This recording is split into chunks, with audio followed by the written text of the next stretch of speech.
Hi friends, bounce back ఛానల్కి స్వాగతం. Competitive ఎగ్జామ్స్లో very important topic, very important area. డైరెక్ట్గా 15 నుంచి 20 క్వశ్చన్స్ వచ్చేది. అదేవిధంగా అన్ని రకాల సబ్జెక్ట్స్ని ప్రభావితం చేసేటువంటి అంశము కరెంట్ అఫైర్స్. ఇది నిరంతరం మారుతుంటుంది. ఎగ్జామ్స్ వాయిదా పడే కొద్దీ ఎగ్జామ్స్ ముందుకు జరిగే కొద్దీ కొత్తగా కరెంట్ అఫైర్స్ యాడ్ అవుతూనే ఉంటాయి. సో అందుకే ఈ 2024 ఇయర్లో జరిగే అన్ని రకాల కాంపిటేటివ్ ఎగ్జామ్స్కి, అంటే యూపీఎస్సీ సివిల్ సర్వీసెస్ నుంచి రాష్ట్ర స్థాయిలో ఉన్నటువంటి తెలుగు రాష్ట్రాలు, 2 రాష్ట్రాల్లో ఉన్నటువంటి అన్ని రకాల ఎగ్జామ్స్కి పనికొచ్చే విధంగా 2024 కరెంట్ అఫైర్స్ ప్రోగ్రామ్ని అయితే స్టార్ట్ చేయడం జరిగింది. జనవరి 1 నుంచి కరెంట్ అఫైర్స్ అయితే అందించడం అయితే జరుగుతుంది. దీని యొక్క స్పెషాలిటీ ఏంటంటే ఏ రోజు కరెంట్ అఫైర్స్ ఆ రోజే అందించడము, విత్ నోట్స్, అంటే తెలుగు మీడియం నోట్స్ కూడా అందించడం జరుగుతుంది. Only Telugu medium, English medium లేదు నోట్స్. అదేవిధంగా ఎక్స్ప్లెనేషన్ కూడా తెలుగు మీడియంలోనే ఉంటుంది. అయితే ప్రతిరోజు వార్తాపత్రికలు, రకరకాల న్యూస్ పేపర్స్లో వచ్చే అంశాల ఆధారంగా కొన్ని కరెంట్ అఫైర్స్గా, అంటే ఏవైతే ఎగ్జామ్స్కి పనికొస్తాయో వాటిని గ్యాదర్ చేసుకొని నోట్స్ తయారు చేసి వాటిని క్లాస్ రూపంలో ఎక్స్ప్లెయిన్ చేసి వాటిని నోట్స్ను కూడా పోస్ట్ చేయడం జరుగుతుంది. ఇది కేవలము మన యూట్యూబ్ ఛానల్లో పెయిడ్ మెంబర్స్, అంటే మెంబర్షిప్ ప్రోగ్రాంలో పెయిడ్ అంటే మంత్లీ పేమెంట్ చేస్తూ ఆ మెంబర్షిప్లో జాయిన్ అయినటువంటి వాళ్ళు ఉంటారు కదా, వాళ్ళకు ఉంటుంది. అయితే కొంతమందికి మెంబర్షిప్లో పేమెంట్ చేయడం రానటువంటి వాళ్ళ కోసము మన బౌన్స్ బ్యాక్ ఛానల్ యాప్లో కూడా దీన్ని కోర్స్ రూపంలో తీసుకురావడం జరిగింది. అయితే దీనికి సంబంధించి రెగ్యులర్గా క్లాసెస్ అవుతున్నాయి. సో వాటికి సంబంధించినటువంటి క్లాసెస్ ఎక్స్ప్లెనేషన్ అండ్ నోట్స్ అందించడం జరుగుతుంది. సో దీనికి నోట్స్ అందించడం కోసం ప్రత్యేకంగా ఒక టెలిగ్రామ్ గ్రూప్ని కూడా, అంటే టెలిగ్రామ్ ఛానల్లో ఒక గ్రూప్ని కూడా తయారు చేయడం జరిగింది పెయిడ్ మెంబర్స్ కోసం. అయితే ఇది కేవలము మన యూట్యూబ్ ఛానల్లో మెంబర్షిప్లో మాత్రమే, అంటే మెంబర్స్కి మాత్రమే కనిపించే వీడియోసు. అయితే కొంతమంది నాకు చేస్తున్నటువంటి రిక్వెస్ట్ ఏంటంటే, సార్ ఒక క్లాస్ని శాంపుల్ క్లాస్గా పెట్టండి, డెమో క్లాస్ పెట్టండి అంటున్నారు. ప్రత్యేకంగా డెమో క్లాసులు, శాంపుల్ క్లాసులు ఏమీ ఉండవు.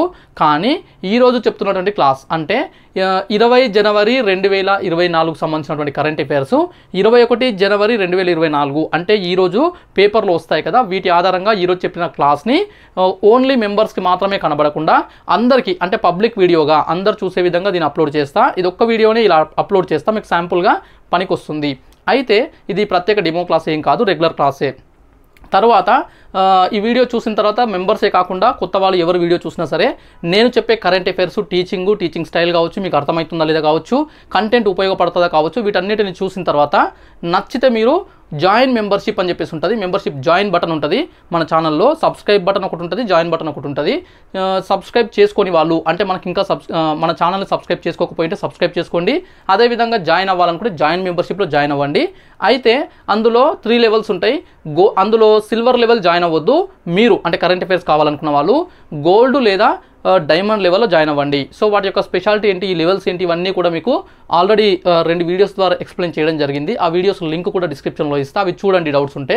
అదేవిధంగా బౌన్స్ బ్యాక్ ఛానల్ యాప్లో అయితే కోర్స్ రూపంలో ఉంది. సో ఇక్కడ జాయిన్ మెంబర్షిప్లో అయితే మనకి డైమండ్ లెవెల్ జాయిన్ అయితే బెటర్. డైమండ్ లెవెల్లో మంత్లీ 199 రూపీస్ ఉంటుంది, మంత్లీ పేమెంట్ చేసుకోవాల్సి ఉంటుంది. అదే మనకు యాప్లో అయితే 6 మంత్స్ కలిసి ఒకటేసారి కోర్స్ లాగా లాంచ్ చేసిన దానికి 740 రూపీస్ అనేది ఛార్జ్ చేయడం జరుగుతుంది. సో ఈ కరెంట్ అఫైర్స్ అనేవి ఇన్ డెప్త్గా అన్ని ఎగ్జామ్స్కి పనికొచ్చే విధంగా ఉంటుంది. 2024 సంబంధించినటువంటి అన్ని కరెంట్ అఫైర్స్ కవర్ అవుతాయి.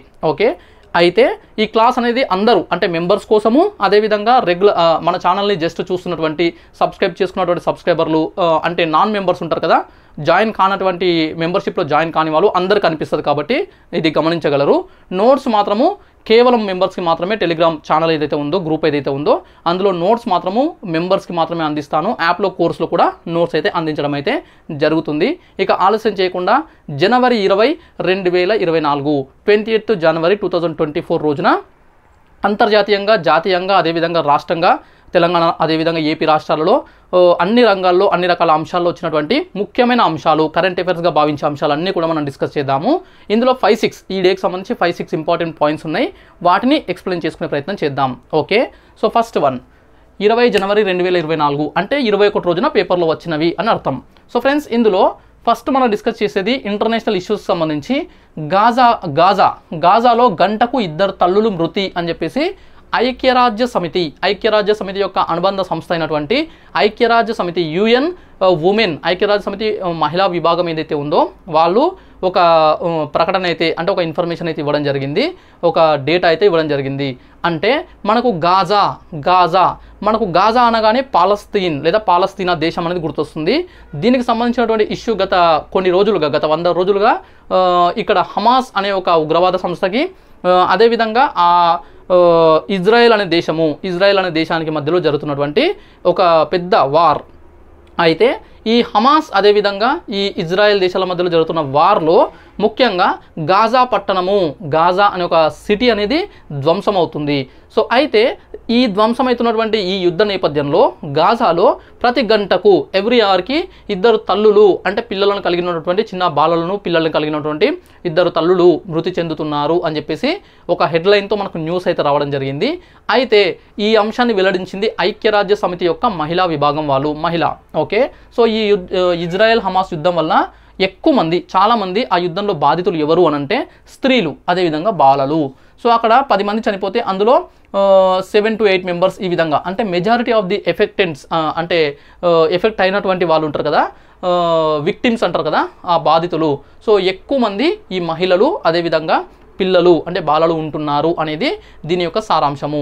ఎందుకు అనంటే ఈ ఐక్యరాజ్య సమితి యొక్క ఈ యుఎన్ ఉమెన్ అనే ఈ విభాగం ఉంది కదా, వీళ్ళ యొక్క పని ఏంటంటే మహిళలు అంతర్జాతీయంగా ప్రపంచవ్యాప్తంగా మహిళల యొక్క హక్కుల యొక్క పరిరక్షణ, అదేవిధంగా మహిళలు అన్ని రంగాల్లో ముందుకు రావాలి, పురుషులతో సమానంగా ఉండాలి, మహిళల యొక్క అంటే ఉమెన్ ఎంపవర్మెంటు, వాళ్ళ యొక్క రైట్స్, వాళ్ళ యొక్క ఇష్యూస్ పైన మాట్లాడడము, దానికి సొల్యూషన్స్ వెతకడము, అనేక రకాల పథకాలు అదేవిధంగా ప్రణాళికలు రూపొందించడము.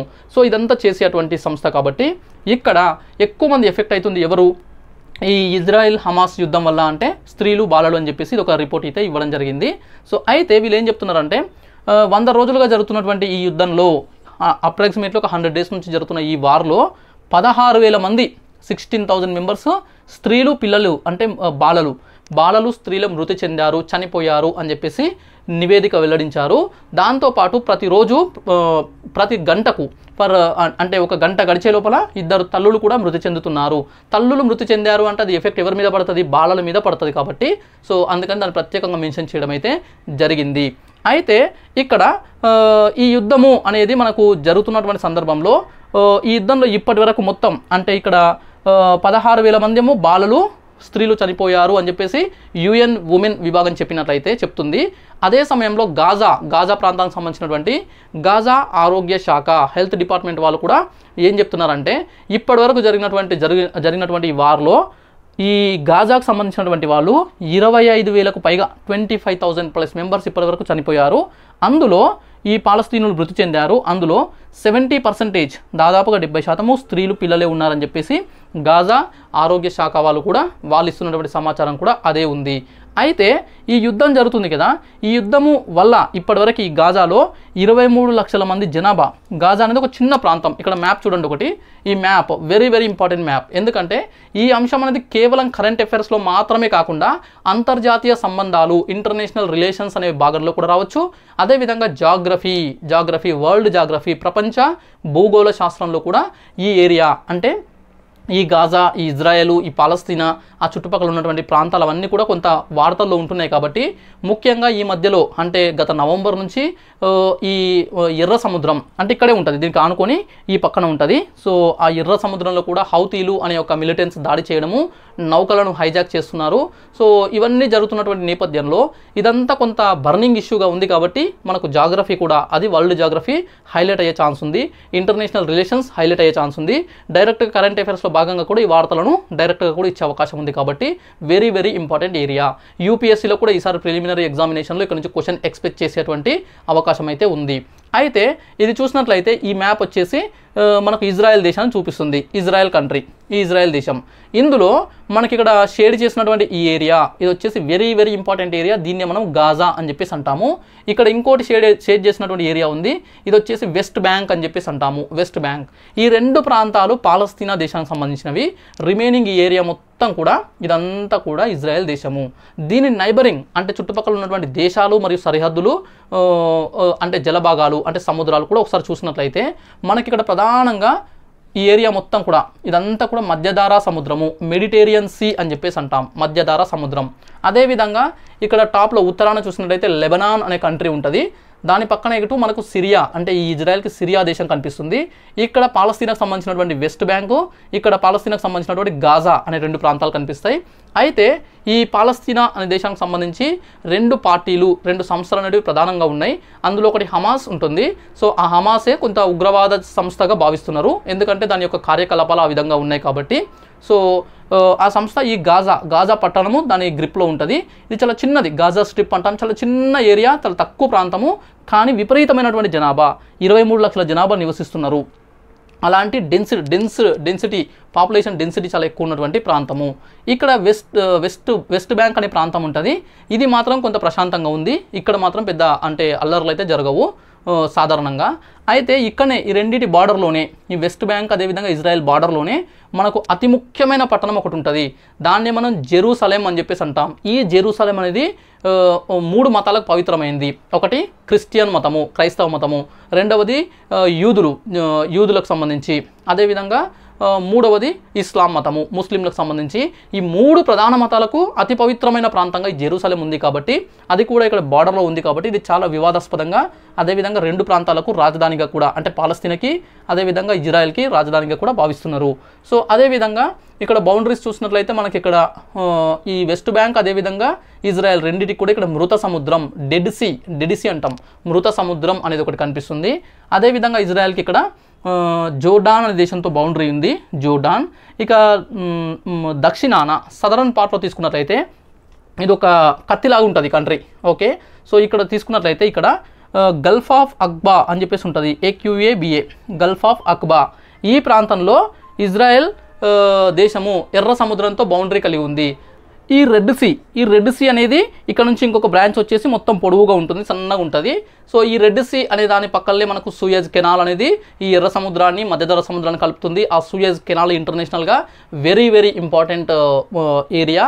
సో దాని ద్వారా ఇంటర్నేషనల్ ట్రేడ్ అనేది, ముఖ్యంగా ఈ సముద్రం ద్వారా జరిగేటువంటి వ్యాపారం అనేది చాలా ఎక్కువగా ఉంటుంది. సో అయితే ఇక్కడ అది అంటే ఈ మధ్యకాలంలో హౌతీ మిలిటెన్సీ యొక్క దాడులు అక్కడ జరుగుతున్నాయి, ఈ ఇజ్రాయెల్ గాజా ఈ హమాస్ యుద్ధం జరుగుతుంది. ఇవన్నిటి నేపథ్యంలో ఇవి ఇంపార్టెంట్ ఏరియాగా మారినాయి కాబట్టి జియోగ్రఫికల్గా వీటిని మనము ప్రతి ప్రాంతాన్ని, అంటే ఈ ఇజ్రాయెల్ చుట్టూ ఏ దేశాలు ఉన్నాయి అంటే ఇక్కడ ఈజిప్ట్ ఉంది, ఒకవైపు ఈజిప్టు, ఒకవైపు జోర్డాను, ఒకవైపు సిరియా, ఒకవైపు లెబనాన్, 4 కంట్రీస్ ఉన్నాయి. అదేవిధంగా ఈ పాలస్తీనాకు సంబంధించినటువంటి వెస్ట్ బ్యాంకు, గాజా కూడా బౌండరీ ఉన్నాయి. అదేవిధంగా సముద్రాలు తీసుకున్నట్లయితే ఇక్కడ మధ్యధరా సముద్రం ఉంది, ఇక్కడ ఎర్ర సముద్రం ఉంది, ఇక్కడ మృత సముద్రం, వీటితో బౌండరీ కలిగి ఉంది. సో ఇది జియోగ్రఫికల్గా మనం చూసేటువంటిది. అయితే కరెంట్ అఫైర్స్లో ఇంకా చూసినట్లయితే ఇక్కడ వచ్చినటువంటి న్యూస్లో 23 లక్షల మంది ఈ గాజా స్ట్రిప్, ఇది ఈ డెన్స్ ఏరియా ఉంది కదా, ఇక్కడనే మనకు హమాస్ మిలిటెన్స్, హమాస్ ఉగ్రవాదులు, హమాస్ తిరుగుబాటుదారులు, సో వాళ్ళైతే ఇక్కడ ఉండి ఇజ్రాయెల్ పైన అటాక్స్ అయితే చేస్తున్నారు. దానికి ప్రతిదాడిగా ఇజ్రాయెల్ యుద్ధం చేయడం అయితే జరుగుతుంది. ఈ యుద్ధంలో ఇజ్రాయెల్ యొక్క దాడులకు వేలాది మంది చనిపోతున్నారు. సో దాదాపుగా 25,000 మందికి పైగా పాలస్తీనులు చనిపోయినట్లుగా మనకు గాజా సంబంధించినటువంటి ఆరోగ్య శాఖ వాళ్ళు రిపోర్ట్, అంటే ఒక డేటా అయితే ఇవ్వడం జరిగింది. సో అందులో 70% బాలలు, పిల్లలు ఉన్నట్లుగా వాళ్ళు చెప్తున్నారు. సో ఇదే సందర్భంలో ఐక్యరాజ్య సమితి యొక్క మహిళా విభాగం ఉమెన్ వాళ్ళు కూడా అత్యధికంగా ఎఫెక్ట్ అవుతుంది ఉమెన్ అండ్ చిల్డ్రనే అని చెప్పేసి వాళ్ళు అంటున్నారు. సో అందుకే గాజాలో ప్రతి గంటకి 2 తల్లులు మృతి చెందుతున్నారు అని చెప్పేసి కూడా చెప్తున్నారు. అదేవిధంగా యుద్ధం వల్ల ఇప్పటికే 19 లక్షల మంది నిరాశ్రయులు అయ్యారు, అంటే ఏ దిక్కు లేకుండా, సో ఎక్కడికి వెళ్ళాలో తెలియకుండా, సో ఒక దుర్భరమైనటువంటి పరిస్థితుల్లో 19 లక్షల మంది ఈ గాజాలో ఉన్నట్లుగా మనకు ఇన్ఫర్మేషన్ అయితే వస్తుంది. అదేవిధంగా అందులో 10 లక్షల మంది ఈ స్త్రీలు, బాలికలు, అంటే ఫీమేల్ ఉమెన్, పెద్దవాళ్ళు, అదేవిధంగా బాలికలే ఉన్నట్లుగా తెలుస్తుంది. అదేవిధంగా ఇక్కడ 3,000 మంది వితంతులుగా మారడం జరిగింది. వితంతులు మీన్స్ భర్తను కోల్పోవడము. ఎట్లా పోతున్నారు భర్తలు అని అంటే, సో ఇక్కడ ఈ యుద్ధం వల్ల చనిపోతున్నటువంటి వాళ్ళు, సో వాళ్ళు చనిపోవడం వల్ల వాళ్ళ భార్యలు వితంతులుగా మారుతున్నారు. అలా 3,000 మంది వితంతులుగా మారినట్లుగా తెలుస్తుంది. దానికి తోడు 10,000 మంది తండ్రిని కోల్పోయారు, అంటే బాలలు. చాలామంది వాళ్ళ తండ్రులను కూడా ఈ యుద్ధంలో కోల్పోవడం జరిగింది. సో ముఖ్యంగా ఈ పిల్లలకు తల్లిదండ్రులు అనేవాళ్ళు లేకపోతే ఆర్ఫాన్స్గా, అంటే ఇక్కడ అనాథలుగా మారిపోయి, సో వాళ్ళ జీవితమే ఒక దుర్భరమైన పరిస్థితికి ఏర్పడే అవకాశం ఉంటుంది. కాబట్టి ఇది వెరీ ట్రాజడీ. అయితే సో ఈ సమస్య ఇంకా ఏ కొలిక్కి రావడం లేదు. అందుకే ఇక్కడ ముఖ్యంగా మహిళలు ఎఫెక్ట్ అవుతున్నారు కాబట్టి ఇక్కడ ఐక్యరాజ్య సమితి వాళ్ళు అంటే UN ఉమెన్ వాళ్ళు ఈ ఇన్ఫర్మేషన్ అయితే ఇవ్వడం అయితే జరిగింది. నెక్స్ట్ 5 లక్షల మంది ఈ గాజా పట్టణంలో ఆకలితో అలమటిస్తున్నారు. అంటే వాళ్ళకు ఫుడ్ లేక ఆకలి కేకలు, అంటే ఏం తినాలో లేక, మెడిసిన్ లేక అనేక రకాల పరిస్థితులు ఎదుర్కొంటున్నారు. అయితే ఇక్కడ అంతర్జాతీయంగా జరుగుతున్నటువంటి ఈ ఇష్యూలో అసలు గాజా అంటే ఈ పాలస్తీనాకు సంబంధించినటువంటి వాళ్ళు అయినటువంటి ఈ గాజాకు సంబంధించిన హమాస్ వాళ్ళది కరెక్టా లేదంటే ఇజ్రాయెల్ దేశం కరెక్టా అంటే అనేక రకాల వాదనలు ఉన్నాయి. ముఖ్యంగా ఈ స్టోరీ ఇది హిస్టారికల్గా చాలా పెద్ద స్టోరీ. మనం ఇప్పుడు ఈ వీడియోలో మనం అంత ఎక్స్ప్లెయిన్ చేయలేం. కానీ బ్రీఫ్గా చెప్పినట్లయితే కొన్ని వందల సంవత్సరాల క్రితం, కొన్ని వందల వేల సంవత్సరాల క్రితము యూదు మతానికి సంబంధించిన వాళ్ళు ఈ ప్రాంతంలో, ఈ ఇజ్రాయెల్ అనే ప్రాంతంలో ఉండేవాళ్ళు. సో వీళ్ళు తర్వాత కాలంలో రకరకాల కారణాల వల్ల, అప్పుడు జరిగిన యుద్ధాలు, అనేక రకాల ఆక్రమణల వల్ల వాళ్ళు ఏం చేశారంటే ప్రపంచవ్యాప్తంగా స్ప్రెడ్ అయిపోయారు. అంటే అమెరికాకు వెళ్ళిపోయినరు, యూరప్ వెళ్ళిపోయినరు, ఇండియాకు వచ్చిండ్రు, అన్ని దేశాలకు వాళ్ళు స్ప్రెడ్ అయిపోయినరు. అలా అయినటువంటి సందర్భంలో కొన్ని శతాబ్దాల పాటు అంటే హండ్రెడ్స్ ఆఫ్ ఇయర్స్ అక్కడే ఉండి ఆ యూదులు వాళ్ళ మతాన్ని కాపాడుకుంటూ, వాళ్ళ కల్చర్ని కాపాడుకుంటూ చాలా డెవలప్ అయినరు. అంటే సాంకేతిక పరంగా, ఎడ్యుకేషన్ పరంగా, అదేవిధంగా అన్ని రకాలుగా ఆర్థికంగా, మేధస్సు అంటే తెలివి పరంగా చాలా డెవలప్ అయ్యి చాలా అడ్వాన్స్డ్గా తయారైనటువంటి ఒక మతము యూదు మతము. అయితే తర్వాత కాలంలో హిట్లర్ ఉన్నటువంటి కాలంలో ఈ జర్మనీలో యూదుల యొక్క ఊచకోత జరిగింది. యూదులను అతి దారుణంగా, అతి కిరాతకంగా చంపివేయడం జరిగింది.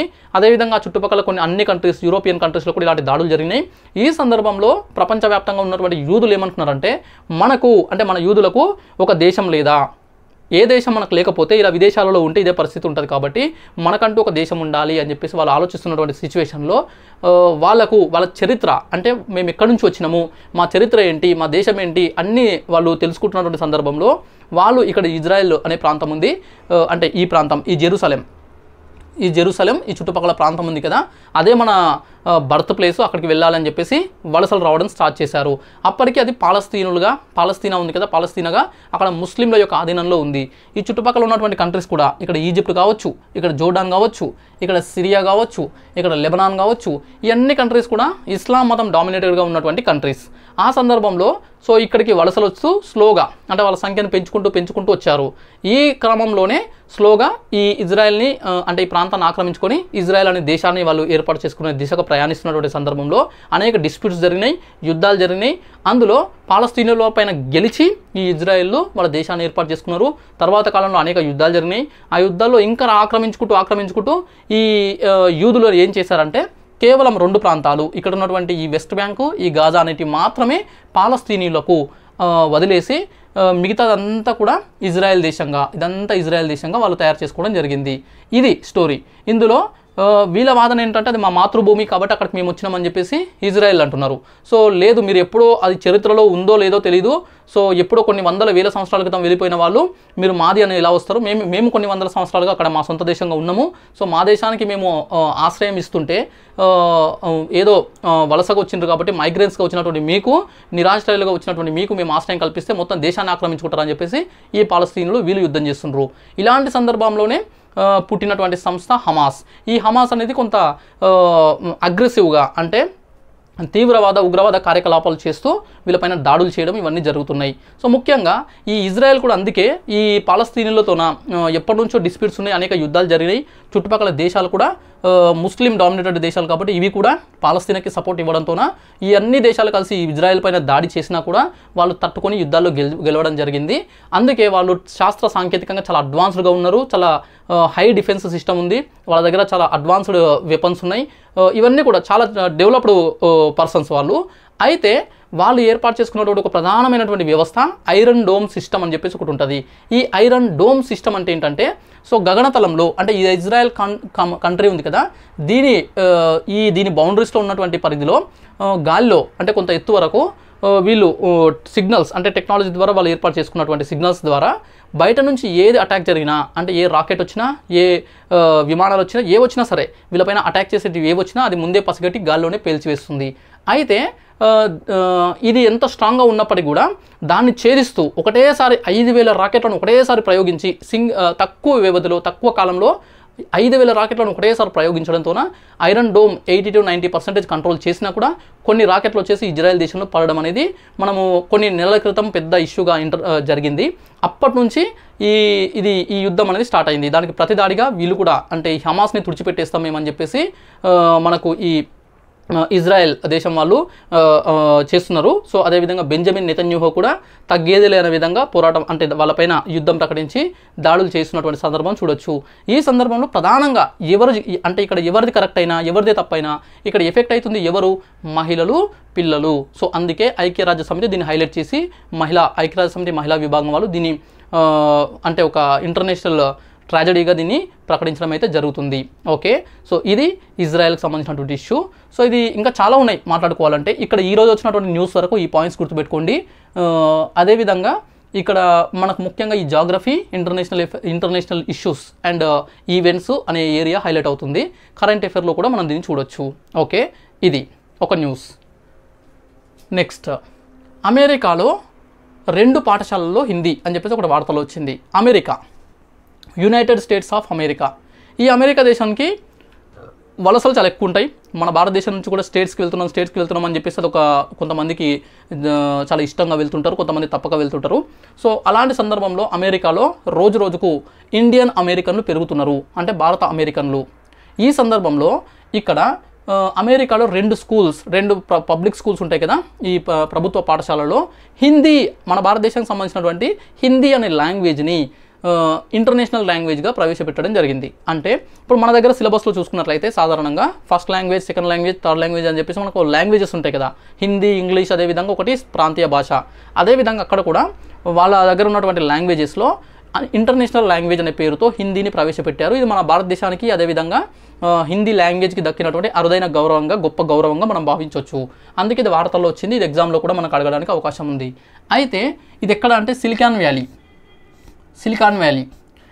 ఇది చాలా ఇంపార్టెంట్ ఏరియా. ఇక్కడ చాలామంది ఎంప్లాయీస్ ఉంటారు. మన భారతదేశం గురించి వెళ్ళిన వాళ్ళు కూడా ఎక్కువ మంది ఈ ప్రాంతంలో ఉద్యోగాలు చేస్తున్నటువంటి సందర్భం కనిపిస్తుంది. ఇక్కడ 2 పాఠశాలలో హిందీని ప్రపంచ భాషగా పాఠ్య ప్రణాళికలో అంటే వాళ్ళ సిలబస్లో వాళ్ళు తీసుకున్నటువంటి సిలబస్ బుక్స్ సబ్జెక్ట్స్లో భాగంగా ఈ లాంగ్వేజ్ని ప్రవేశపెట్టారు. అయితే ఇది ఎక్కడ అంటే కాలిఫోర్నియా. సిలికాన్ వ్యాలీ ఎక్కడ ఉంటుందంటే కాలిఫోర్నియా స్టేట్. ఈ కాలిఫోర్నియా రాష్ట్రంలో తొలిసారిగా ఇది ప్రవేశపెట్టడం అయితే జరిగింది. ఇందులో ముఖ్యంగా అక్కడే కాలిఫోర్నియాలో ఎందుకంటే అక్కడ భారత అమెరికన్లు చాలా ఎక్కువ ఉంటారు. ఇండో అమెరికన్స్ ఉంటారు చాలామంది. అంటే మన భారతదేశం నుంచి వెళ్ళిపోయినటువంటి ఎన్ఆర్ఐలు ఉంటారు కదా, వాళ్ళ తర్వాత తరం వాళ్ళు అక్కడ నివసిస్తుంటారు, అక్కడ చదువుకుంటారు. కాబట్టి అక్కడ కొన్ని నెలలుగా ఇక్కడ ఉన్నటువంటి భారతీయ అమెరికన్లు డిమాండ్ చేస్తున్నారు, అంటే ఇండియాకి సంబంధించినటువంటి హిందీ లాంగ్వేజ్ని పెట్టండి అని చెప్పేసి డిమాండ్ చేస్తున్నారు. అందులో భాగంగానే ఇక్కడ అంటే దీన్ని తీసుకురావడం అయితే జరిగింది. సో ఇక్కడ ఎక్కడ అంటే ఈ కాలిఫోర్నియా రాష్ట్రంలో ఫ్రెమాంట్ అనే ఒక పట్టణం, ఫ్రెమాంట్ అనే ఒక పట్టణం, ఒక నగరం. ఈ పట్టణంలో 2 స్కూల్స్, ఒకటి హోర్నర్ మిడిల్ స్కూల్, రెండవది Irvington high school. Horner middle school, Irvington high school అనే 2 పాఠశాలలు, పేర్లు గుర్తుపెట్టుకోండి. Horner middle school, Irvington high school. ఈ 2 పాఠశాలలు ఎక్కడున్నాయంటే ఫ్రెమాంట్ అనే నగరము. అది ఎక్కడ ఉందంటే కాలిఫోర్నియా స్టేట్ ఎక్కడ ఉంది అంటే యునైటెడ్ స్టేట్స్ ఆఫ్ అమెరికా. యూఎస్ఏలో ఉన్నటువంటి 50 రాష్ట్రాలలో ఇది ఒక రాష్ట్రము. అక్కడ ఎందుకంటే ఇండో అమెరికన్లు ఎక్కువ ఉన్నటువంటి ప్రాంతాలలో అది కూడా ఒకటి. కాబట్టి ఇది ఏ విధంగా క్వశ్చన్ ఈ పాయింట్స్ నుంచి అడగడానికి అవకాశం ఉంది. అయితే ఇది వచ్చేసి మనకు 2024-25 విద్యా సంవత్సరం అంటే అకాడమిక్ ఇయర్ ఉంటుంది కదా. ఇప్పటికే ఈ అకాడమిక్ ఇయర్ అనేది ఆల్రెడీ రన్నింగ్లో ఉంది 23-24 అనేది. కాబట్టి 2024-25 అనే విద్యా సంవత్సరం నుంచి, అకాడమిక్ ఇయర్ నుంచి దీన్ని అయితే ప్రారంభం చేయబోతున్నట్లుగా ప్రకటించారు. సో అక్కడ ఉన్నటువంటి ఇండో అమెరికన్ కూడా చాలా హ్యాపీగా ఫీల్ అయినటువంటి సిచ్యువేషన్. ఇది ఒక వార్త. ఇది కరెంట్ అఫేర్లో భాగంగా డైరెక్ట్గా క్వశ్చన్స్ అడిగే అవకాశం ఉంది. నెక్స్ట్, టీఎస్ఆర్టీసీ వార్తలో నిలిచింది. Telangana state road transport corporation. Okay, రాష్ట్ర విభజన తర్వాత టీఎస్ఆర్టీసీగా మారింది. అంతకుముందు ఏపీఎస్ఆర్టీసీగా ఉండేది. సో ఇది వచ్చేసి ఇందులో ఉద్యోగులు ఉంటారు కదా, ఈ ఉద్యోగులకు ప్రమాద బీమా అనేది 1,12,00,000కు పెంచడం జరిగింది. ప్రమాద బీమా ముఖ్యంగా ఈ ఆర్టీసీ అనేది ఇది ఒక రవాణా సంస్థ కాబట్టి, ట్రాన్స్పోర్టేషన్ కాబట్టి ప్రమాదాలు జరగడానికి చాలా అవకాశాలు ఉంటాయి. ఎందుకంటే బస్సులు వెళ్తున్నప్పుడు ఎన్నో రకాల ప్రమాదాలు జరుగుతుంటాయి. కాబట్టి అందులో ఉండేటువంటి డ్రైవర్లు కావచ్చు, కండక్టర్లు కావచ్చు, ఇతర సిబ్బంది కావచ్చు, అందులో ఉద్యోగులు రకరకాల ప్రమాదాల వల్ల చనిపోతుంటారు. కాబట్టి ఈ ప్రమాదానికి సంబంధించిన బీమా, ఒక మనిషికి ఖచ్చితంగా బీమా అనేది ఉండాలి. బీమా ఆ బీమా అనేది అనుకోకుండా ఏదైనా జరిగినప్పుడు మన మీద డిపెండెన్స్ ఎవరైతే ఉంటారో వాళ్ళు రోడ్డున పడకుండా కాపాడతాయి. అంటే మనకి ఏదో అవుతుంది అని మనం ఫిక్స్ అవ్వడం కాదు, బట్ అదొక రకంగా వాళ్ళకు ఇబ్బంది రాకుండా చూసేటువంటి పరిస్థితి. సో ఇక్కడ మనము సాధారణంగా హెల్త్ ఇన్సూరెన్స్ అనేవి తీసుకోవాలి, ఎందుకంటే హెల్త్ ఇష్యూస్ వస్తే హాస్పిటల్లో లక్షలు ఖర్చు పెట్టుకోకుండా కాపాడతాయి కాబట్టి. రెండవది టర్మ్ ఇన్సూరెన్స్ అనేది తీసుకోవడం అనేది చనిపోతే తర్వాత ఫ్యామిలీ మెంబర్స్కి భారీ అమౌంట్ అనేది రావడం వల్ల అట్లీస్ట్ వాళ్ళు మనిషిని కోల్పోయినా కనీసం ఆర్థికంగా రోడ్డున పడకుండా ఉండే అవకాశం ఉంటుంది. సో అదేవిధంగా ఏమైనా పెద్ద వాహనాలు ఉంటే వాటికి కూడా ఇన్సూరెన్స్లు అనేవి తీసుకోవడం జరుగుతుంది. అయితే ఇక్కడ ప్రమాదాలు జరిగినప్పుడు ప్రమాద బీమాలు అనేవి కూడా ఉంటాయి. ఈ ప్రమాద బీమాలో 1,12,00,000కు పెంచినట్లుగా పెంచారు. ఎవరు? టీఎస్ఆర్టీసీ వాళ్ళ యొక్క ఉద్యోగులకు. అయితే గతంలో ఎంత ఉండే అంటే 40 లక్షలు, 40 lakhs ఓన్లీ. గతంలో 40 లక్షలు ఉండేదాన్ని ప్రస్తుతము 1,12,00,000కు పెంచారు. దీనికి సంబంధించి ఒక బ్యాంకుతో వీళ్ళు ఒప్పందం చేసుకున్నారు. ఎందుకంటే ఈ బీమా ఫెసిలిటీస్ అంటే ఇవ్వాలంటే ఖచ్చితంగా ఏ సంస్థ అయినా సరే ఇక్కడ బీమా సంస్థలు అంటే ఎల్ఐసి లాంటి బీమా సంస్థలతో కానీ లేదనంటే బ్యాంకులు ఈ బీమాని ప్రొవైడ్ చేస్తున్నటువంటి బీమా పాలసీస్ అన్ని బ్యాంకులు అందిస్తున్నాయి ఇప్పుడు. సో ఆ బ్యాంకులలో బీమా పాలసీస్ అందించే విధంగా ఒప్పందం చేసుకోవాలి. అందుకు ఈ టీఎస్ఆర్టీసీ సెలెక్ట్ చేసుకున్నది ఏదంటే యూనియన్ బ్యాంక్ ఆఫ్ ఇండియా. ఇది డైరెక్ట్ క్వశ్చన్ అడగొచ్చు. ఇటీవల టీఎస్ఆర్టీసీ ఏ బ్యాంకుతో టీఎస్ఆర్టీసీ ఉద్యోగులకు జీవిత బీమా పైన ఒప్పందం చేసుకున్నారు అని చెప్పేసి, ప్రమాద బీమా పైన ఒప్పందం చేసుకున్నారు అని చెప్పేసి Union Bank of India, State Bank of India, ఇట్లా రకరకాల ఆప్షన్స్ ఇచ్చే అవకాశం ఉంది. యూనియన్ బ్యాంక్ ఆఫ్ ఇండియా యూబీఐతో టీఎస్ఆర్టీసీ ఒప్పందం చేసుకున్నది. సో ఇందులో భాగంగానే బస్ భవన్, ఎక్కడుంది బస్ భవన్ అంటే ఆర్టీసీ క్రాస్ రోడ్లో ఉంటుంది. ఈ బస్ భవన్లో ఆర్టీసీ ఎండి అయినటువంటి సజ్జనార్ గారు, అదేవిధంగా యూబీఐ అంటే యూనియన్ బ్యాంక్ ఆఫ్ ఇండియా యొక్క సిజిఎం అంటే సర్క్యులర్ జనరల్ మేనేజర్ అయినటువంటి భాస్కర్ రావు మధ్యలో అంటే వీళ్ళిద్దరు ఒప్పందం పైన సంతకాలు చేయడం అయితే జరిగింది. సో ఇది వచ్చేసి గుడ్ న్యూస్ ఎవరికి? టీఎస్ఆర్టీసీలో పనిచేస్తున్నటువంటి ఉద్యోగులకు వెరీ గుడ్ న్యూస్, చాలా మంచి న్యూస్. అంటే ఏదో జరుగుతుందని కాదు, కానీ ఒకవేళ ఏదైనా జరిగితే అనుకోకుండా ప్రమాదాలు వచ్చినప్పుడు ఇది ఒక సెక్యూరిటీ ఉంది, ఒక బీమా ఉంది అనేది వాళ్ళకు, అది కూడా అమౌంట్ పెంచడం అనేది ఒక గుడ్ న్యూస్. ఇంకొక గుడ్ న్యూస్ ఏంటంటే వాళ్ళకి దీనికి సంబంధించి సాధారణంగా బీమా పాలసీస్ ఏవైనా సరే అంటే జనరల్ ఇన్సూరెన్స్లు అయినా సరే, లేదంటే ఇట్లాంటివైనా సరే, లేదంటే ఇంకా ఏ ఇన్సూరెన్స్ అయినా సరే పాలసీకి సంబంధించి ప్రీమియం అనేది ఉంటుంది. ఆ ప్రీమియం వాళ్ళు చెప్పిన ఇంటర్వెల్స్లో మనం కడుతూనే ఉండాల్సి ఉంటుంది. ఈ ప్రీమియం అనేది వీళ్ళకు లేదు. ఈ 1.12 అంటే 1,12,00,000 సంబంధించిన బీమా ఉంది కదా, ప్రమాద బీమా, దీనికి వీళ్ళు ప్రీమియం చెల్లించాల్సిన అవసరం లేదు. ఈ ప్రీమియం లేకుండా మరి బ్యాంక్ ఎందుకు ఇస్తుంది అని అంటే బ్యాంక్ ఇస్తుంది. ఎలా? ఆ ప్రీమియం అనేది టీఎస్ఆర్టీసీ వాళ్ళు ఇస్తారు కాబట్టి. అంటే బ్యాంక్ ఏమీ ఫ్రీగా ఇవ్వదు, బ్యాంకు వాళ్ళ పాలసీ ప్రకారమే ఇస్తారు.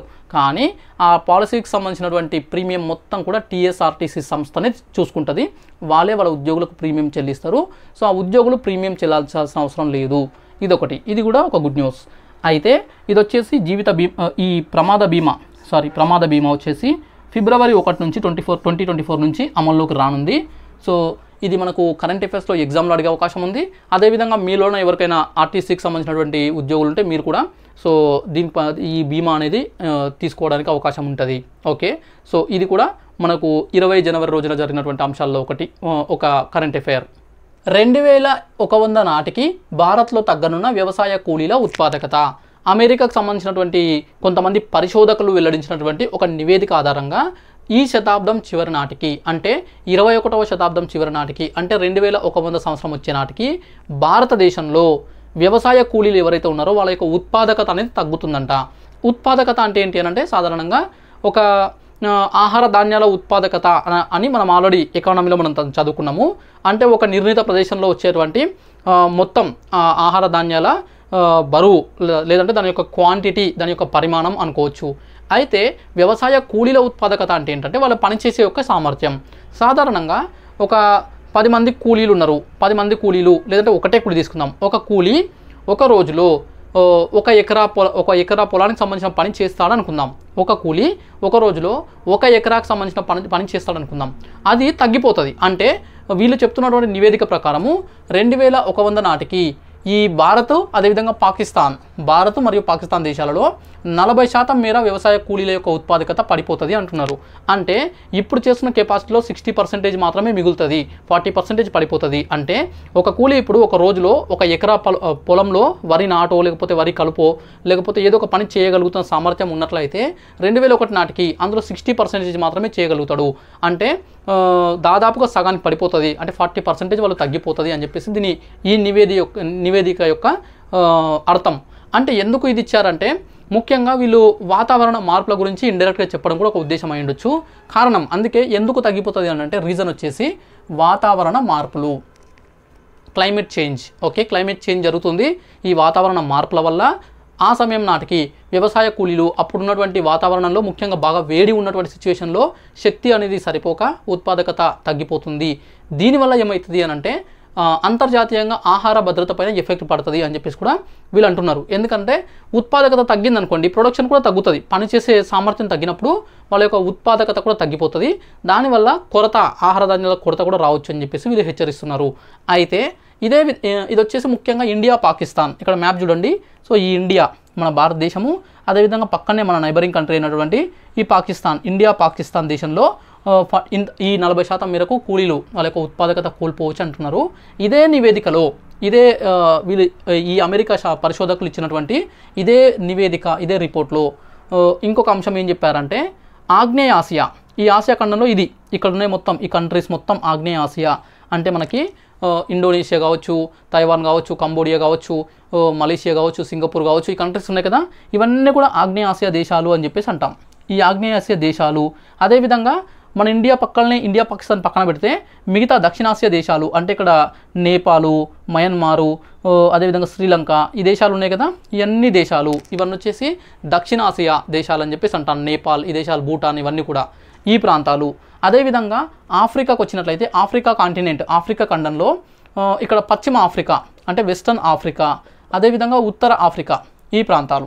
ఓకే, ఈ బెల్ట్, ఈ ఉత్తర అదేవిధంగా పశ్చిమ ఆసియా ప్రాంతాలు ఇక్కడ ఉన్నటువంటి కంట్రీస్లో. అదేవిధంగా దక్షిణ అమెరికా, ఈ దక్షిణ అమెరికా ఖండం ఇక్కడైనా తీసుకోవచ్చు. ఇక్కడ తీసుకున్నట్లయితే ఈ దక్షిణ అమెరికా ఖండంలో ఉత్తర భాగం అంటే ఇక్కడ ఈ ప్రాంతాలు, ఈ బెల్ట్. ఓకే, చూడండి ఇవన్నీ కూడా ఒక సమాంతరంగా ఉన్నాయి. అంటే ఈ అన్ని దేశాలలో ఒక రకంగా అంటే ఇవన్నీ కొంత భూమధ్య రేఖకు దగ్గరగా కొంత అంటే ఉత్తర అక్షాంశాలలో ఉన్నటువంటి ప్రాంతాలు. సో ఈ ప్రాంతాల్లో అంతా కూడా ఉష్ణోగ్రతలు, ఈ క్లైమేట్ చేంజ్ బాగా వస్తుంది. సో దానివల్ల విపరీతమైనటువంటి హీట్ అనేది జనరేట్ అవుతుంది. అప్పుడు ఆ సందర్భంలో వ్యవసాయ కూలీలు కూడా వాళ్ళకు పని చేయాలనే ఉత్సాహకత ఉన్నా కూడా వాళ్ళ యొక్క శక్తి సామర్థ్యాలు, వాళ్ళ యొక్క కెపాసిటీ, వాళ్ళ యొక్క వర్కింగ్ ఎబిలిటీ తగ్గిపోవడం వల్ల ఉత్పాదకత తగ్గుతుంది అని చెప్పేసి వీళ్ళు ఒక హెచ్చరికలు జారీ చేశారు. సో ఈ ప్రాంతాలు ఇవన్నీ కూడా 70% పడిపోతాయి. అంటే వాళ్ళ శక్తిలో ఈ ప్రాంతాలు ఉత్తర పశ్చిమ ఆఫ్రికా, దక్షిణాసియా, ఆగ్నేయ ఆసియా కంట్రీసు, దక్షిణ అమెరికాలో ఉత్తర ప్రాంతాలు ఇవన్నీ 70% పడిపోతాయి. ముఖ్యంగా ఇండియా మరియు పాకిస్తాన్ అయితే 60% పడిపోతాయి, ఇంకా తగ్గుతుంది. అంటే 40% శక్తిని కోల్పోతారు, ఉత్పాదకత కోల్పోతారు అని చెప్పేసి ఒక నివేదిక ఇచ్చారు. ఈ నివేదిక ఏ దేశం ఇచ్చింది అంటే అమెరికా దేశం నుంచి వచ్చిన పరిశోధకులు. సో ముఖ్యంగా అందులో గెరాల్డ్ నెల్సన్ అనే ఒక పరిశోధకుడి నేతృత్వంలో బృందం, అంటే ఈయన హెడ్గా ఉన్నటువంటి బృందము దీనిపైన రీసెర్చ్ చేయడం జరిగింది. ముఖ్యంగా ఈ కంప్యూటరైజేషన్ అనే ఒక మ్యాపింగ్ అనే టెక్నాలజీ ద్వారా వీళ్ళు దీని అంచనా వేయడం అయితే జరిగింది. ఓకే, ఇది సాధారణంగా మనం చూస్తుంటాం. ఇప్పుడు నా చిన్నతనంలో అంటే కొన్ని 15-20 సంవత్సరాల క్రితం వరకులో ఉన్నప్పుడు సో సాధారణంగా కూలీలు ఎంత పని చేసేవాళ్ళు అనేది ఒక ఐడియా ఉంది నాకు. సో ఇప్పుడు అదే ఏజ్లో ఉన్నటువంటి కూలీలు వాళ్ళు ఆ టైంలో వాళ్ళు చేసినటువంటి పనిని ఇప్పుడు చేయలేకపోతారు. సో అంటే ఈ 15-20 సంవత్సరాల్లోనే ఇంత మార్పు వస్తే మరి 2024-25 టైంలో ఉన్నాం మనం. ఇంకొక 70-75 సంవత్సరాలలో సో చాలా వరకు ఇలా పడిపోవడము, ఈ కెపాసిటీ అనేది జరిగే అంశమే. అయితే ఇదే సమయంలో కూలీలు కంటే యాంత్రికీకరణ ఎక్కువ జరిగి మొత్తం టెక్నాలజీ, యంత్రాలు, మెషినరీ ద్వారా ఎక్కువగా వ్యవసాయం జరిగే అవకాశం కూడా ఉంది. ఓకే, సో ఇది కూడా డైరెక్ట్గా మనకు క్వశ్చన్ రూపంలో అడగొచ్చు, చూసుకోండి. ఓకే, ఇది నెక్స్ట్ ఒలింపిక్స్కి రయాజా మరియు అనంత్ అని చెప్పేసి ఒకటి హెడ్లైన్తో మనకు న్యూస్ రావడం జరిగింది. ఎందుకంటే 2024లో ఫ్రాన్స్లోని ప్యారిస్ పట్టణంలో, ప్యారిస్ నగరంలో ఒలింపిక్స్ జరగబోతున్నాయి. ఈ ప్యారిస్ ఒలింపిక్స్కి క్వాలిఫైయింగ్ అంటే ఆసియా కాంటినెంట్ నుంచి, ఆసియా ఖండం నుంచి ఆసియా క్వాలిఫైయింగ్ టోర్నమెంట్ అని చెప్పేసి జరుగుతుంది. అందులో వచ్చినటువంటి విన్నర్స్ అంటే గోల్డ్ మెడల్స్ వచ్చిన వాళ్ళు, సిల్వర్ మెడల్స్ వచ్చిన వాళ్ళు వీళ్ళని క్వాలిఫైయింగ్ అనేది చేస్తున్నారు. సో అయితే ఈ సందర్భంలో ఇప్పటికే అనేక మంది షూటర్స్ అంటే మన భారతదేశానికి షూటింగు, రెజ్లింగు, అదేవిధంగా వెయిట్ లిఫ్టింగు ఇలాంటి విభాగాల్లో మనకు మెడల్స్ వస్తుంటాయి రెగ్యులర్గా. సో ఇలాంటి సందర్భంలో ప్యారిస్ ఒలింపిక్స్కి అనేక మంది రెగ్యులర్గా క్వాలిఫై అవుతున్నారు అక్కడ పార్టిసిపేట్ చేయడం కోసము. అక్కడ విన్ అయితే అక్కడ థర్డ్ ప్లేసెస్లో ఏదో ప్లేస్ వస్తే ఒక మెడల్ అనేది కన్ఫర్మ్ అవుతుంది. అయితే ఇందులో భారత షూటర్లైనటువంటి రయాజా తిల్లాన్ అనే స్త్రీ, మహిళ, ఫీమేల్ పర్సన్, అదేవిధంగా అనంత్ జీత్ సింగ్ అనే పర్సన్, వీళ్ళిద్దరు కూడా ఈ ఆసియా క్వాలిఫైయింగ్ టోర్నమెంట్లో రజతాలు అంటే సిల్వర్ మెడల్స్ సాధించడంతోన వీళ్ళు క్వాలిఫై అయ్యారు. అయితే సో చాలామంది క్వాలిఫై అవుతున్నారు. అందులో ఇది స్పెషాలిటీ ఏంటంటే ముఖ్యంగా ఈసారి ఈ క్వాలిఫైయింగ్ ద్వారా అంటే ఈ ఆసియా క్వాలిఫైయింగ్ గేమ్స్లో ఇద్దరు రజతం సాధించడం ద్వారా క్వాలిఫై అయ్యారు కదా, వీళ్ళు క్వాలిఫై అయిన తర్వాత ఈ సంఖ్య అనేది 19కి చేరింది, 19కి చేరింది. దీని ఎందుకు అనంటే ఇది స్పెషల్గా చెప్తున్నా అంటే గతంలో ఎప్పుడు కూడా ఇంతమంది భారత షూటర్లు ఒలింపిక్స్లో పార్టిసిపేట్ చేయలేదు ఒక ఎడిషన్లో, ఒక సీజన్లో. అంటే ఒక ఒలింపిక్ ఎడిషన్లో 10 మందో 15 మందో 12 మందో ఇలా పార్టిసిపేట్ చేసేవాళ్ళు. గరిష్టంగా టోక్యో ఒలింపిక్స్లో 15 మంది షూటర్లు, మన భారత షూటర్లు పార్టిసిపేట్ చేశారు. ఈసారి ప్యారిస్ ఒలింపిక్స్ 2024కి ఇప్పటికే 19 మంది. ఆల్రెడీ నేను ప్రీవియస్ క్లాస్లో కూడా నోట్స్లో ఇవ్వడం జరిగింది, పెరగొచ్చు అని చెప్పేసి, పెరుగుతుంది కూడా. 19 మందికి చేరారు. 19 మంది ఇంకా పెరగొచ్చు కూడా. ఈ ఆసియా క్వాలిఫైయింగ్ టోర్నమెంట్స్ మొత్తం ఇవన్నీ అయిపోయే వరకు ఇంకా పెరగొచ్చు, లేదంటే ఇక్కడే ఆగిపోవచ్చు. బట్ ప్రజెంట్గా అయితే 19 మంది క్వాలిఫై అయ్యారు. ఓన్లీ షూటర్సే. ఇక రకరకాల క్రీడల నుంచి రకరకాల మంది క్వాలిఫై అవుతుంటారు. ఇదొకటి. సో మనం కూడా కొంత హ్యాపీగా ఫీల్ అవుదాం. అండ్ కొంత వాళ్ళు పథకాలు ఒలింపిక్స్లో మెడల్స్ సాధించాలని కోరుకుందాం. ఓకే. సో ఇక్కడ మనకు ఎగ్జామ్లో క్వశ్చన్ అడగడానికి తక్కువ ఛాన్సే ఉంది. కాకపోతే ఇవైతే చూసుకోండి, ఎందుకంటే ముఖ్యంగా ఈసారి అత్యధికంగా షూటర్లు క్వాలిఫై అవుతున్నారు కాబట్టి ఒకవేళ అడిగితే అడగొచ్చు. నెక్స్ట్ లాస్ట్ వన్, ఈరోజు కరెంట్ అఫైర్స్లో లాస్ట్ వన్, ఇరాన్ దేశం వార్తల్లో నిలిచింది. ఇరాన్ ఎందుకు అనంటే సైన్స్ అండ్ టెక్నాలజీ భాగంగా చదవచ్చేది. ఉపగ్రహం, ఇరాన్ యొక్క శాటిలైట్ ప్రయోగం అనేది సక్సెస్ అయ్యింది. ఇరాన్ దేశము ఒక ఉపగ్రహాన్ని నింగిలోకి ప్రవేశపెట్టింది, కక్షలోకి, ఆర్బిటాల్లోకి ప్రవేశపెట్టింది సక్సెస్ఫుల్గా. అందుకే ఇది న్యూస్లో వచ్చింది. సో మనకు నిన్నటి క్లాస్లో కూడా మనం జపాన్కి సంబంధించినటువంటి దాని గురించి మాట్లాడుకున్నాం రెగ్యులర్గా. సో ఈ కరెంట్ అఫైర్స్లో ఏ అంశాలైనా రాకపోయినా కూడా సైన్స్ అండ్ టెక్నాలజీకి సంబంధించినటువంటి ఏవో ఒక డెవలప్మెంట్స్, ఏవో ఒక ఏమంటారు ఇన్నోవేషన్స్ కావచ్చు, లేదంటే కొత్త కనిపెట్టడం కావచ్చు, ఇవన్నీ మనకు వస్తూనే ఉంటాయి. అందుకే రెగ్యులర్గా సైన్స్ అండ్ టెక్నాలజీకి సంబంధించిన ఒకటో రెండో ఏదో ఒకటి మనకు పేపర్లో వస్తూనే ఉంటుంది. అవన్నీ మనం చదువుకోవాలి. అయితే సైన్స్ అండ్ టెక్నాలజీ ఇతర సపరేట్ కోర్సు కావచ్చు, లేదంటే నేను ఇస్తున్నటువంటి అన్ని కోర్సెస్లో సైన్స్ అండ్ టెక్నాలజీ విభాగంలో కరెంట్ ఇష్యూస్ ఇవ్వను, స్టాటిక్ కరెంట్ అఫైర్స్ ఇస్తా. స్టాటిక్ సైన్స్ అండ్ టెక్నాలజీ ఇస్తా. అంటే అన్ని రంగాలు, అంటే రక్షణ రంగము, అంతరిక్ష రంగము, అదేవిధంగా ఇతర టెక్నాలజీకి సంబంధించిన అంశాలు అన్నీ కూడా ఇంపార్టెంట్ పాయింట్స్, ఆ స్టాటిక్ పార్ట్ మొత్తం ఇస్తా. కరెంట్ అఫైర్స్ మాత్రం ఇక్కడ కవర్ అవుతాయి కాబట్టి అక్కడ మళ్ళీ డిస్కస్ చేయాల్సిన అవసరం అయితే ఉండదు. ఓకే. సో ఇదన్నట్లు.